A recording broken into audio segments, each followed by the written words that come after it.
Kids.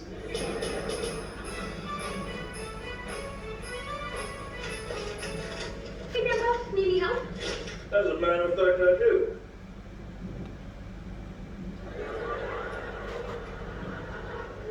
We weren't really asking.